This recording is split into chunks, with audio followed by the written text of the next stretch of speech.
Ya, halo semuanya. Jadi di pertemuan kali ini kita akan meneruskan materi yang sudah dibahas di pertemuan sebelumnya mengenai trias politika dalam aksi. Jadi di pertemuan sebelumnya kan sudah dijelaskan bahwa ada 8 lembaga-lembaga negara di tingkat pusat. Antara lain salah satunya yang akan kita bahas saat ini, yaitu mengenai DPR dan juga MPR. Langsung aja kita masuk ke materinya, yaitu kita mulai dari MPR terlebih dahulu. MPR atau kepanjangannya adalah Majelis Permusyawaratan Rakyat. Apa sih MPR itu? Jadi MPR itu ada dua pengertian, yaitu yang pertama sebelum adanya amandemen. Sebelum adanya amandemen, MPR merupakan lembaga tertinggi negara sebagai pemegang dan pelaksana sepenuhnya kedaulatan rakyat. Namun setelah amandemen, MPR bukan satu-satunya pemegang mandat kedaulatan rakyat. Jadi MPR itu disetarakan dengan lembaga tinggi negara lainnya seperti lembaga kepresidenan, DPR, DPD, BPK, MA, dan MK. Lalu ada beberapa tugas dan juga wewenang dari MPR. Yang pertama, mengubah dan menetapkan undang-undang dasar. Yang kedua, melantik presiden dan atau wakil presiden. Yang ketiga, memutus usul DPR untuk memberhentikan presiden dan atau wakil presiden setelah adanya putusan Mahkamah Konstitusi. Yang keempat, melantik wakil presiden menjadi presiden apabila presiden mangkat, berhenti atau diberhentikan. Kemudian yang kelima, memilih wakil presiden dari 2 orang calon yang diajukan oleh presiden apabila suatu saat terjadi kekosongan posisi wakil presiden. Kemudian yang terakhir, yang keenam, memilih presiden dan wakil presiden jika keduanya mangkat, berhenti, diberhentikan, atau mungkin tidak dapat melaksanakan tugasnya lagi. Kita lanjut mengenai keanggotaan dari MPR. Jadi MPR itu terdiri dari gabungan antara anggota DPR dan juga anggota DPD. Untuk tahun ini itu ada 711 anggota. Pembagiannya ada 575 anggota DPR ditambah 136 anggota DPD. Jadi totalnya 711. Untuk setiap tahun sih sebenarnya bisa berubah-ubah untuk total keseluruhannya, baik keseluruhan maupun setiap DPR maupun DPD-nya. Jadi disesuaikan di setiap tahunnya nanti. Mungkin cukup mengenai MPR, akan kita lanjut tentang DPR atau Dewan Perwakilan Rakyat. Apa itu DPR? DPR atau Dewan Perwakilan Rakyat adalah salah satu lembaga tinggi negara dalam sistem ketatanegaraan Indonesia yang merupakan lembaga perwakilan rakyat. Untuk keanggotaannya, DPR terdiri atas anggota partai politik peserta pemilihan umum yang dipilih melalui pemilihan umum.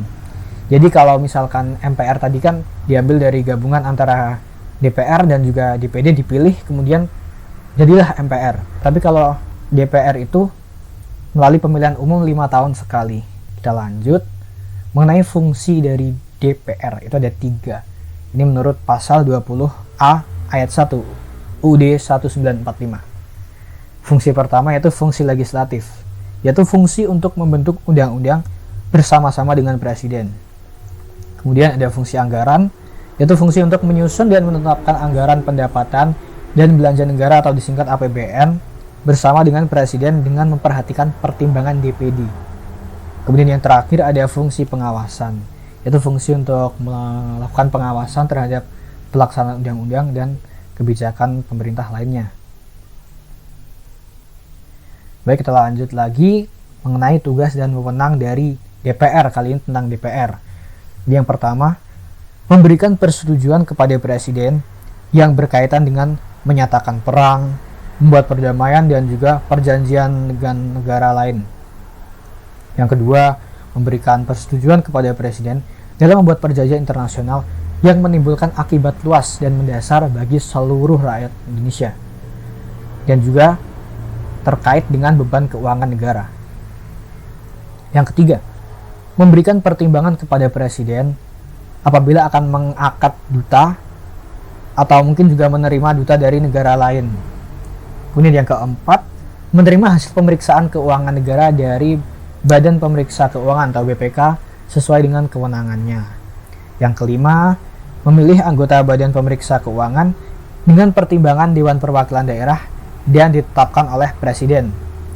Kemudian yang keenam, menyetujui calon Hakim Agung yang diusulkan oleh Komisi Yudisial, yang selanjutnya akan ditetapkan menjadi Hakim Agung oleh Presiden.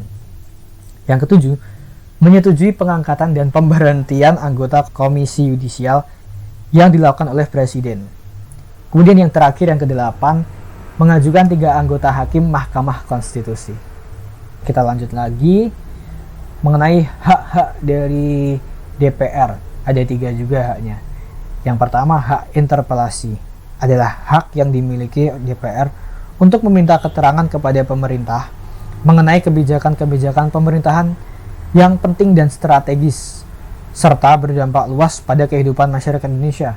Kemudian ada hak angket, adalah hak untuk melakukan penyelidikan terhadap kebijakan yang penting dan strategis serta berdampak luas bagi masyarakat.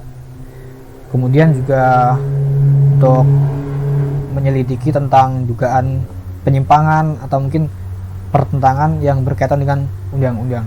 Lalu yang terakhir ada hak menyampaikan pendapat, yaitu hak DPR untuk menyatakan pendapat setuju atau tidak setuju terhadap kebijakan pemerintah atau mengenai kebijakan luar biasa yang terjadi di tanah air, dan tindak lanjut dari hak interpelasi dan hak angket, serta adanya dugaan presiden atau wakil presiden melakukan pelanggaran hukum. Mungkin cukup sampai sini saja materi mengenai DPR dan MPR yang bisa saya sampaikan. Ada kurang dan lebihnya saya mohon maaf. Sekian dan terima kasih.